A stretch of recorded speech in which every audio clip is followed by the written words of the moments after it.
اور وہ قرآن کی قسمیں اٹھا کے کہہ رہے تھے کہ نواز شریف نے کہا ہے کہ وہ فارم میں سے اسلام کا نام نکال دو، جو کہ کبھی ہو ہی نہیں سکتا۔ پاکستان کے خلاف زہر اگل کر ان کو ڈالر زیادہ ملتے ہیں۔ 9 مئی کے حوالے سے اگر آپ ان کے وی لاگ سنیں آپ کو خوف آنے لگتا ہے۔ شہباز گل کہاں ہے اس سب میں؟ جین زی صرف اس ملک کا مستقبل نہیں ہے، جین زی اس ملک کی تاریخی بھی ہے۔ وہ جج کا بیٹا تھا نا جس نے 2 بچیوں کو کچل دیا۔ رانا ثناء اللہ نے ایک اور بڑی بات کی، انہوں نے کہا 5 بڑوں میں اگر اعتماد سازی ہو جائے تو شاید چیزیں آسان ہو سکتی ہیں۔ 5 بڑے کون ہیں؟ سہیل آفریدی یہ لاہور کا ناکام دورہ کر کے آئے اور اس کے بعد سے اسلام آباد میں بیٹھ گئے ہیں۔ اتنا اختلاف تھا، اتنی غیرت تھی، تو یہ ساری چیزیں چھوڑ دیتے نا۔ بالکل آپ نے استعفیٰ ریاست کے منہ پہ مارا۔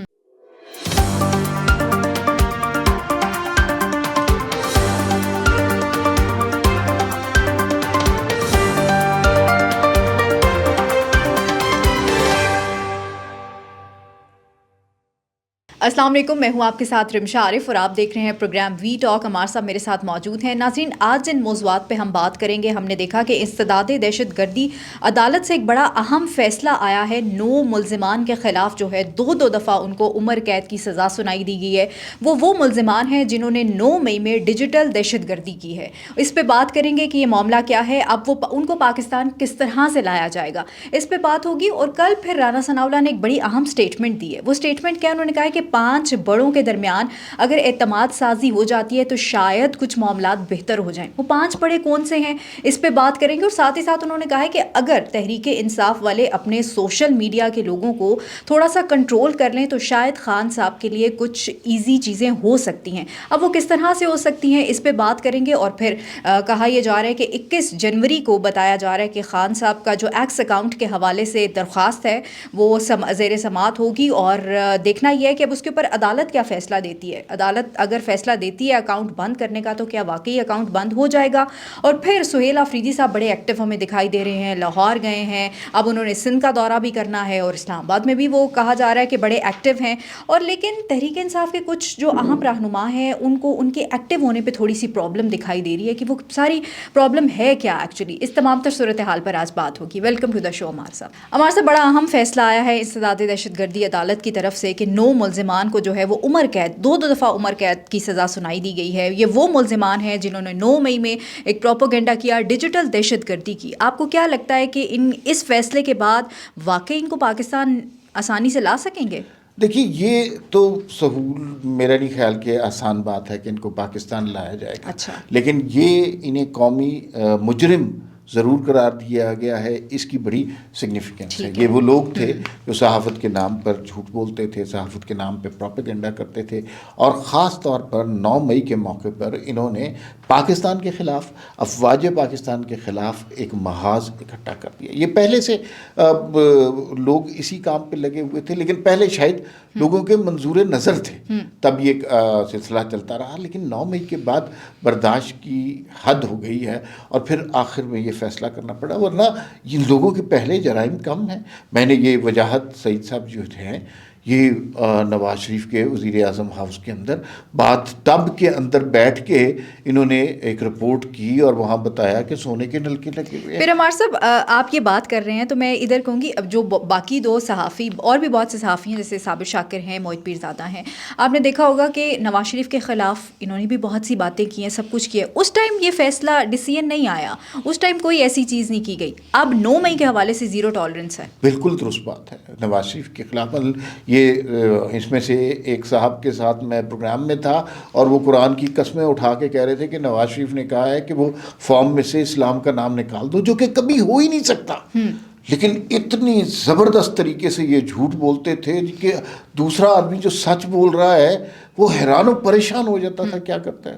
موحد پیرزادہ صاحب آپ دیکھ لیجئے کس طرح کی باتیں کرتے تھے نواز شریف کے خلاف۔ انہوں نے وہ بھینسیں دکھائی جناب عمران خان پرائم منسٹر کہ یہ کرپشن ہے، یہ اس طرح کی چیزیں کرتے تھے۔ لیکن پھر یہ ایک ایسی سٹیج پر پہنچ گئے جہاں یہ افواج پاکستان کے خلاف بھی ہو گئے۔ 9 مئی کے حوالے سے اگر آپ ان کے وی لاگ سنیں، ان کے پروگرام دیکھیں، آپ کو خوف آنے لگتا ہے۔ اگر کوئی انڈیا کا ایجنٹ ہوگا نا، را کا ایجنٹ، وہ بھی اتنا زہر نہیں اگلے گا پاکستان کے خلاف اور افواج پاکستان کے خلاف جتنی ان لوگوں نے ڈیجیٹل دہشت گردی کی ہے۔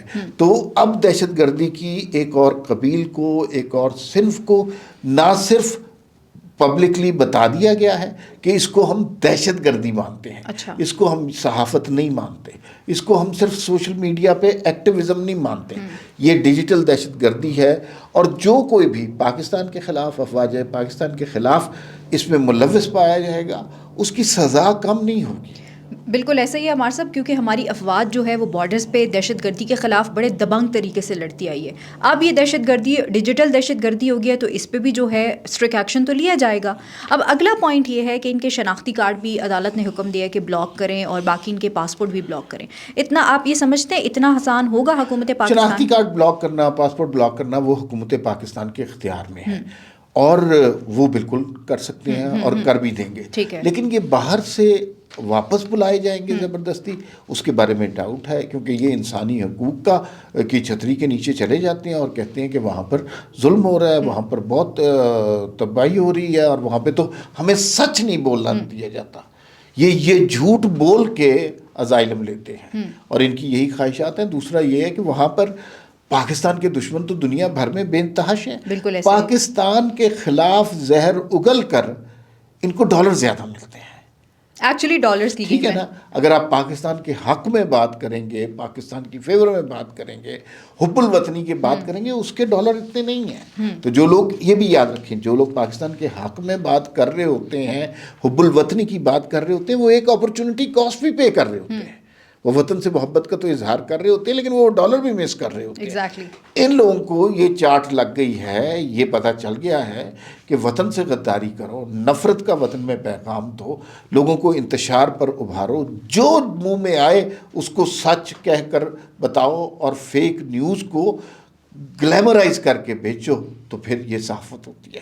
میں بہت خوش ہوں آج کے فیصلے سے, یہ ڈیجیٹل دہشت گردی کی ٹرم سے اور اس فیصلے سے کسی نہ کسی سٹیج پر اس سارے معاملے کو رکنا تھا. اور ہمارے صاحب ڈبل خوشی تب ہوگی جب یہ پاکستان آئیں گے اور ادھر آ کے جیل کاٹیں گے, پھر ہوگا پتہ چلے گا کہ اس میں سے مجھے یوں لگتا ہے کہ وہ جو عادل راجہ صاحب ہیں ان کی واپسی کا امکان لگتا ہے کہ وہ شاید وہ واپس آ جائیں, کیونکہ وہ ایک ادارے کے ماتحت رہے ہوئے ہیں, تو ان کا کوئی ایسا پروفائل بھی نہیں ہے, تو شاید ان کو واپس بھیج دیا جائے. اگر وہ واپس آ جاتی ہے تو پھر نشان عبرت بننے چاہیے, تاکہ باقیوں کے دلوں میں بھی خوف ہو کہ اگر وہ اس ملک سے غداری کریں گے اور پھر اس ملک میں کسی طریقے سے آ جائیں گے تو انہیں عبرت کا نشان بنائے. بالکل ایسا ہی ہے. اچھا ہمارے صاحب, اس میں دیکھ رہی تھی جن لوگوں کے نام تھے, صابر شاکر, موہت پیرزادہ, عادل راجہ, شاہین صبائی, وجاہت سعید, شہباز گل کہاں ہیں اس سب میں؟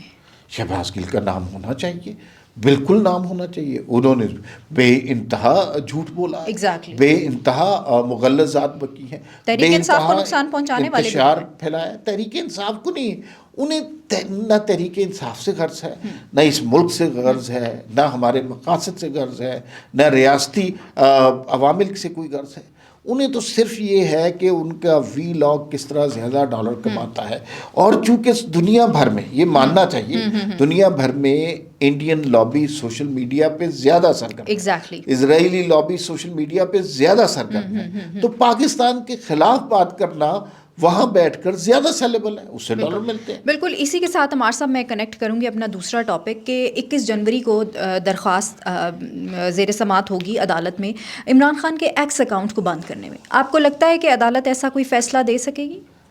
دیکھیے میرے خیال میں تو وہ اکاؤنٹ بند ہونا چاہیے. دنیا بھر میں ایک اصول یہ ہے کہ اگر کسی بھی سوشل میڈیا پلیٹ فارم سے ہیٹ سپیچ ہو رہی ہے, لوگوں کو نفرت پہ آمادہ کیا جا رہا ہے, کسی بھی ملک میں, قوم میں, سوچ میں, نظریے میں انتشار پھیلایا جا رہا ہے, تو اس پلیٹ فارم کو روکا جاتا ہے. یہ تو عمران خان تو کچھ ہے ہی نہیں, ڈونلڈ ٹرمپ کا انہوں نے ایکس اکاؤنٹ بند کر دیا تھا, تو عمران خان کا بھی ایکس اکاؤنٹ بند ہونا چاہیے. اس لیے اس میں سب سے بڑی جسٹیفیکیشن یہ ہے کہ عمران خان تو اپنا اکاؤنٹ چلا ہی نہیں رہے, وہ جیل میں ہے, وہ پتہ نہیں کیا کہتے ہیں, اور علیمہ خان جا کے کیا انسٹرکشن دیتی ہے, تو ہمیں کیا پتا کہ عمران خان وہی کہہ رہے ہیں, ہمیں کیا پتا عمران خان وہی چاہ رہے ہیں. تو اس پہ عدالتی کارروائی ہونی چاہیے.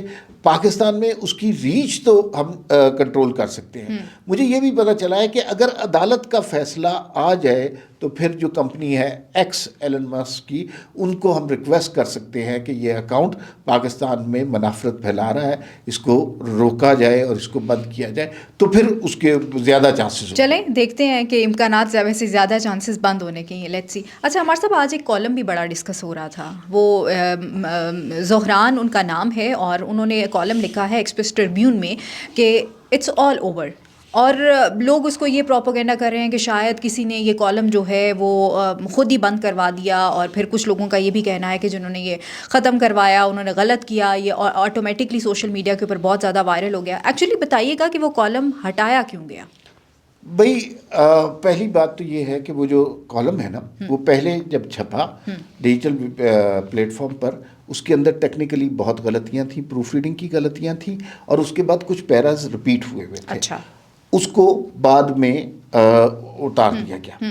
پھر اس کے بعد مختلف سوشل میڈیا پلیٹ فارمز کے ذریعے ہاتھے چڑھ گیا، پی ٹی آئی کے ہاتھے چڑھ گیا۔ میں حتمی طور پہ کہہ نہیں سکتا کہ جو سوشل میڈیا پر چل رہا ہے یہ اسی مصنف کا کالم ہے یا اس کا کالم نہیں ہے، لیکن اگر کسی نے وہ کالم اتروایا ہے تو بہت بڑی بیوقوفی کی ہے۔ اس میں کوئی ایسی نئی بات نہیں ہے جو اس سوسائٹی کو پہلے پتہ نہ ہو، کوئی ایسا واقعہ نہیں ہے جو اس سوسائٹی کو پہلے پتہ نہ ہو، کوئی جن زی کے حوالے سے ایسی بات نہیں ہے جو کروڑ دفعہ سوشل میڈیا پر نہ ہو چکی ہو۔ تو اس کو اتروانا جو ہے، اگر کسی نے اتروایا، مجھے نہیں پتا، اگر کسی نے اتروایا ہے تو بہت بیوقوفی کی ہے۔ اچھا، جو میں نے جو ورژن پڑھا ہے مجھے نہیں پتا، اچھا لکھا ہوا ہے جن زی کو گلیمرائز کیا ہوا ہے۔ اچھا اب میں آپ کو بتاؤں، جن زی کو نا ہمارے سارے لوگ ڈرنے لگ گئے کہ جن زی آ گئی جی، اور یہ پتہ نہیں کیا کریں گے، ان کے خلاف بات نہیں کرنی، اور یہ ڈیسیژن کر رہے ہیں اور ان سے فیصلہ لینا ہے۔ جن زی کا آپ ایک ہی سائڈ سمجھتے ہیں، آپ سمجھتے ہیں کہ یہ نوجوان ہیں اور مستقبل ہیں۔ یہ جو انگریزی اخباروں میں لکھنے والے ہیں یہ اس جن زی کو ریپرزینٹ کرتے ہیں جو ہمارے ہاں سڑکوں پہ بے روزگار پھر رہی ہے۔ یہ جن زی وہ بھی ہے نا، جن زی صرف اس ملک کا مستقبل نہیں ہے، جن زی اس ملک کی تاریخی بھی ہے۔ وہ جج کا بیٹا تھا نا جس نے 2 بچیوں کو کچل دیا، وہ کون تھا؟ وہ جن زی تھا۔ شاہ زیب جتوئی کون تھا؟ جن زی۔ وہ جو لڑکی تھی جس نے کراچی میں بچیوں کو کچل دیا تھا، باپ اور بیٹی کو، کون تھی؟ جن زی تھی نا۔ تو جن زی کا صرف ایک ایسپیکٹ دیکھنے کی، اور یہ ووکل لوگ ہیں، یہ ایلیٹ کلاس سے، ایلیٹ جن زی اور ہے، اور نوجوان طبقہ اور ہے، بالکل ایسا ہی ہے۔ یہ باہر جا سکتے ہیں، انہیں فکر ہو رہی ہے، یہ برین ڈرین ہے۔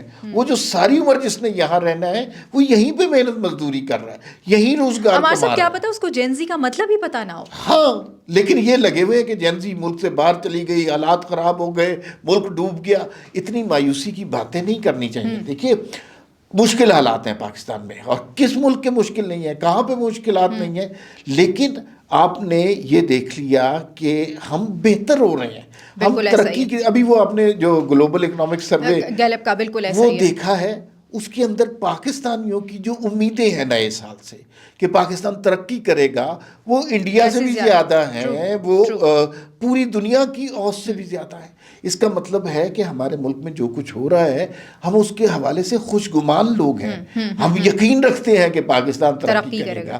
نہ دنیا کے لوگ وہ یقین رکھتے ہیں، نہ بھارت کے لوگ وہ یقین رکھتے ہیں۔ تو جو خوش گمان ہیں، جو پازیٹیو وائبز آپ کو جہاں سے مل رہی ہیں، آپ اس علاقے کو چھوڑ کے دنیا میں چلے جائیں گے جہاں وہی ریشو 39% ہے، جبکہ پاکستان میں 53% ہے۔ یہ جن زی کو سمجھ نہیں آ رہی، یہ گیلپ کے سروے انہیں سمجھ نہیں آ رہے، انہیں صرف نیگیٹیوٹی سمجھ آ رہی ہے۔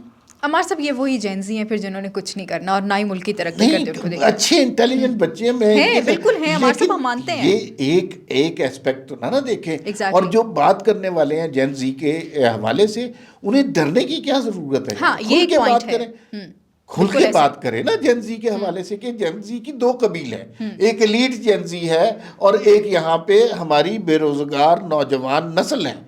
آپ دونوں کو کمبائن نہیں کر سکتے، دونوں علیحدہ ہیں۔ بالکل ایسا ہی ہے، بالکل ایسے ہی۔ عمار صاحب اور ساتھ رانا ثناء اللہ کی اسٹیٹمنٹ بھی میں ڈسکس کر لیتی ہوں۔ انہوں نے یہ کہا، ایک جماعت کے حوالے سے ہم نے دیکھا کہ تحریک انصاف کی سوشل میڈیا بریگیڈ بہت ایکٹیو ہے، انہوں نے یہ کل اسٹیٹمنٹ دی کہ اگر ان کے اوپر تھوڑی سی پابندی لگا دی جائے تو شاید خان صاحب کے لیے کچھ آسانیاں پیدا ہو سکتی ہیں۔ ایسا لگتا ہے پاسبل ہے کہ ہم یہ کر پائیں گے؟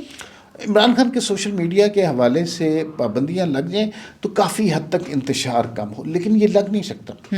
اس کی ریزن ہم پہلے بھی ڈسکس کر چکے ہیں کہ اس سوشل میڈیا کو مزری کو گلوریفائی کرنا ہے، ٹریجڈی کو گلوریفائی کرنا ہے، اس کو مثبت بات نہیں بتانی، اس لیے کہ مثبت بات کے ویوز نہیں آتے، مثبت بات کے لائکس اینڈ شیئر نہیں آتے، بالکل ایسا کیلس چیزوں کی زیادہ پذیرائی ہوتی ہے، نفرت کی زیادہ پاپولیرٹی ہوتی ہے، ٹریجڈی کو زیادہ گلیمرائز کیا جا سکتا ہے. پاکستان میں اچھے کام بھی ہو رہے ہیں، برے کام بھی ہو رہے ہیں، آپ کی منشا پہ ہے، آپ کی نظر پہ ہے، آپ کون سی چیز دیکھنا چاہتے ہیں. وہ جو سوشل میڈیا ہے، آپ دیکھ لیجئے کہیں کوئی فساد ہوتا ہے، کہیں کوئی اختلاف ہوتا ہے، بلوچستان میں کوئی لڑائی ہو جائے یہ اس کے ساتھ ہو جاتی ہے، بالکل ایسے کے پی کے میں کوئی حادثہ ہو جائے یہ ان کے ساتھ ہوتے ہیں، پنجاب میں کوئی واقعہ ہو جائے یہ ہمیشہ مخالف پارٹی کے ساتھ ہوں گے، اس لیے کہ وہاں یہ پاپولر چیزوں کے ساتھ ہوتے ہیں نا. لیکن پاپولر چیزیں ہی ساری چیزیں نہیں ہوتی. بالکل ایسا ہی. جو ملکوں کو ترقی دیتے ہیں، جو معاشروں کو سدھارتے ہیں، یہ گریجول چینج کے ساتھ ہوتا ہے، یہ ایک کوئی جادو کی سٹک کے ساتھ نہیں ہو جاتا. لوگوں کے ذہنوں میں تبدیلی بعض اوقات نسلوں میں آتی ہے. یہاں پہ ہم کہتے ہیں حکومت کو 1 سال ہو گیا، ہوا کچھ نہیں ہے. ایسا ہو ہی نہیں سکتا نا، پاسبلٹی نہیں ہے ہمارے صاحب. اچھا، رانا ثناء اللہ نے ایک اور بڑی بات کی، انہوں نے کہا 5 بڑوں میں اگر اعتماد سازی ہو جائے تو شاید چیزیں آسان ہو سکتی ہیں. 5 بڑے کون ہیں؟ نام بتا دیں. پہلے 4 تو ہمیں پتہ ہے، 1 نام بتائیں. انہوں نے بات کی نواز شریف صاحب کی، شہباز شریف صاحب کی، آصف زرداری کی، عمران خان کی، اور جب ان سے پوچھا گیا 5ویں بڑے کون سے ہیں تو انہوں نے کہا وہ تو آپ کو پتہ ہی ہے، وہ ہمیں ہی پتہ ہے. ظاہر ہے وہ اسٹیبلشمنٹ کی بات کر رہے ہیں. اچھا، یہ اس میں سے 4 میں تو اتفاق ہو سکتا ہے، اچھا 5ویں میں اختلاف ہو، اس لیے کہ 5ویں کی ساری زندگی کی جدوجہد پہلے 4 کے خلاف ہے، اور اب اس نے اپنے ٹارگٹ کو نیرو کر لیا ہے. اب وہ نہ بات کرتا ہے زرداری کی، اب وہ نہ بات کرتا ہے نواز شریف کی، اب وہ نہ بات کرتا ہے شہباز شریف کی. وہ تو سمجھتا ہے کہ فوج اور فوج کا سربراہ بس اس کی دشمنی میں بات کرتا ہے. تو یہ اتفاق کبھی بھی نہیں ہو سکتا. پھر عمار صاحب کہتے بھی یہ ہیں کہ فوج سے مذاکرات کرنے ہیں، اتفاق بھی نہیں ہو سکتا. اب ڈیفینیٹلی خود تو فیلڈ مارشل صاحب ان کے پاس چل کے نہیں جائیں گے نا، سمجھنا چاہیے. بھئی کہاں کہتے ہیں، کون کہتا ہے؟ اتنا ابہام ہے، اتنا کنفیوژن ہے، کچھ پتہ نہیں چل رہا. ایک گروپ کہتا ہے ہم مذاکرات کرنے آئے ہیں، دوسرا گروپ کہتا ہے جو مذاکرات کرے گا ہم اس کی ٹانگیں توڑ دیں گے. یہاں مذاکرات کیسے ہو سکتے ہیں؟ پاسبلٹی نہیں ہے، پاسبل ہی نہیں ہے نا کہ آپ کے اپنے اپنے گروپ. اور یہ اس وقت ہوتا ہے جب کوئی بڑی جماعت ٹوٹ رہی ہوتی ہے تو اس کے حصے بکھرے ہو رہے ہوتے ہیں، اس کی تقسیم ہو رہی ہوتی ہے، اس لیے وہاں پر اتنا ابہام کریٹ ہوتا ہے. مذاکرات کرنا چاہتے ہیں، مذاکرات سے ہی حل نکلنا ہے، آج نکالیں 10 سال بعد نکالیں. سیاسی استحکام کے لیے، ملکی استحکام کے لیے ان کو بیٹھنا پڑے گا ہمارے صاحب، سمجھنا چاہیے. عمران خان صاحب کو کون بٹھائے گا؟ فرض کریں کہ ابھی ان کا بیان آ جائے کہ وہ مذاکرات کرنا چاہتے ہیں، تحریک انصاف کا کوئی لیڈر پورے یقین سے کہہ سکتا ہے کہ آدھے گھنٹے کے بعد وہ یہ نہیں کہیں گے کہ جو مذاکرات کرے گا وہ ملک کا غدار ہے. ان کی بات پہ اعتبار نہیں کیا جا سکتا. پہلے تو یہ بات یہ کہ وہ یہ مذاکرات کی بات کر ہی نہیں رہے، اگر کرتے ہیں تو اس پر اعتبار نہیں کیا. وہ یہی بات ہے کہ ان کی گارنٹی دینا مشکل ہے ہمارے ساتھ. ضمانت نہیں دی جا سکتی، شاید نہ دی جا سکتی ہے نہ ہو سکتی ہے. تو سہیل آفریدی صاحب کا کیا ہے؟ وہ ان کا بھی شاید پارٹی ان سے بھی تھوڑی سی انسیکیور ہوگی ہے کچھ ایسا. جو شخص ذرا قد نکالے گا تحریک انصاف میں اس کے خلاف ہو جائیں گے. وہ اب ان کے خلاف، ویسے وہ بات ٹھیک بھی ہے. سہیل آفریدی یہ لاہور کا دورہ کر کے آئے، کا ناکام دورہ کر کے آئے، اور اس کے بعد سے اسلام آباد میں بیٹھ گئے ہیں اور کے پی کے ہاؤس میں ہوتے ہیں. تو لوگ کہتے ہیں کہ بھائی آپ نے کے پی کے کا انتظام و انصرام گورننس کس کے حوالے کر دیا ہے؟ لوگوں نے ووٹ دیے نا، لوگوں کے نمائندے نے آپ کو وزیر اعلیٰ منتخب کیا. آپ لاہور کا دورہ کر رہے، روشنیاں بتیاں دیکھ آئے، اب آپ اسلام آباد میں بیٹھ گئے. اسلام آباد میں بڑے لوگوں سے ملاقاتیں کریں گے، ضرور کریں، اچھی بات ہے. لیکن اس صوبے کا، اس بدنصیب صوبے کا کون والی وارث ہے؟ وہاں گورننس کے کام کون کرے گا؟ وہاں بچوں کو نوکریاں کون دے گا؟ وہاں اسکول یونیورسٹیاں کون کھولے گا؟ وہاں ہسپتالوں میں سستی دوائیاں کون دے گا؟ اس کی سہیل آفریدی صاحب کو پرواہ نہیں ہے. وہ اپنی پرسنالٹی کو بڑھا چڑھا کر پیش کر رہے ہیں. ان کی ساری کیمپین کے پی کے لوگوں کے حوالے سے نہیں ہے، عمران خان کی رہائی کے حوالے سے نہیں ہے، اپنی ذاتی مارکیٹنگ کے حوالے بس وہ یہی ہے کہ پھر وہ عشق عمران سے بھی نکل گئے ہیں، وہ ہوا بھی نکل گئی. وہ اب عشق عمران سے لے کر عشق ذات میں گرفتار ہو گئے ہیں. بڑی بات ہے. چلیں لیٹس سی کہ کیا ہوتا ہے, سندھ کا دورہ کس طرح سے کرتے ہیں, دیکھتے ہیں. اچھا عمار صاحب, ایک اور بڑی خبر آ رہی تھی کہ عدلیہ کے حوالے سے ہم نے کافی دن سے ڈسکس نہیں کیا. بڑے بڑے غیور ججز جنہوں نے استعفیٰ دے دیا تھا اور اس کے بعد کہا جا رہا تھا کہ وہ گھر چلے جائیں گے, کوئی مرات نہیں لیں گے. ابھی تو کہا جا رہا ہے بڑی مرات لینے کا کہا جا رہا ہے. بہت اچھا آپ نے سوال کیا, میں اس کا جواب مدت سے دینا چاہتا تھا. دیکھیے, ریاست کے خلاف انتشار پیدا کرنا, جو اپنے ساتھی ججز کو خط لکھنا, ٹکر چلانا, یہ سب کچھ ایک اور بات ہے. اور ریاست سے براعت لینا, لوگوں کے سامنے اینٹی اسٹیبلشمنٹ, اینٹی اسٹیٹ اپنے آپ کو ظاہر کرنا, اور جب براعت لینے کی باری ہو تو سب سے پہلے ابھی میں آپ کو بتاتا ہوں کہ یہ 2 ججز نے جو استعفیٰ دیا, منصور علی شاہ نے اور اطہر من اللہ نے, ایک کو 16 کروڑ روپیہ کے ملا 16 کروڑ اور 40 لاکھ شاید, دوسرے کو 15 کروڑ روپیہ 40 لاکھ. پینشن ایک کی 11 لاکھ ہے, ایک کی 12 لاکھ ہے. اس کے علاوہ بھی دیگر مرات ہیں. یہ اس ملک نے, اس قوم نے, اس پاکستان نے انہیں دیا ہے, اور یہ یہاں پر پاکستان کا ہی احترام نہیں کر سکے. کتنے افسوس کی بات ہے, کتنے افسوس کی بات ہے. اگر ایسا تھا, اتنا اختلاف تھا, اتنی غیرت تھی, تو یہ ساری چیزیں چھوڑ دیتے نا. آپ نے استعفیٰ ریاست کے منہ پہ مارا, تو یہ پینشن بھی ماریں, یہ پیسے بھی واپس کریں کہ نہیں چاہیے ہمیں. ہم اس ملک, اس قانون سے, اس جمہوریت سے, اس عدالتی نظام سے, اس آئینی عدالت سے ہم اتفاق نہیں کرتے, ہماری طرف سے خدا حافظ. لیکن یہ کہ میٹھا میٹھا آپ کھا لیں, کڑوا کڑوا تھو لوگوں کو آپ اپنے آپ کو پتہ نہیں کون سا ہیرو بنا کر بیچے, اور آپ کی حقیقت ایسی ہو کہ آپ پیسے پکڑتے پھر رہے ہیں. بس اب گھر میں بیٹھ کے ہمارے ساتھ وہ عیش کریں گے, اور تو کچھ نہیں ہو سکتا, ملک کے لیے تو کچھ نہیں کر سکتے. لیکن اس ملک کو بھی گھر سمجھنا چاہیے. بالکل ایسا ہی ہے. بہت شکریہ وقت دینے کے لیے. ناظرین, مجھے اور ہمارے سب کو اجازت دیجیے. اللہ نگہبان. پاکستان زندہ باد.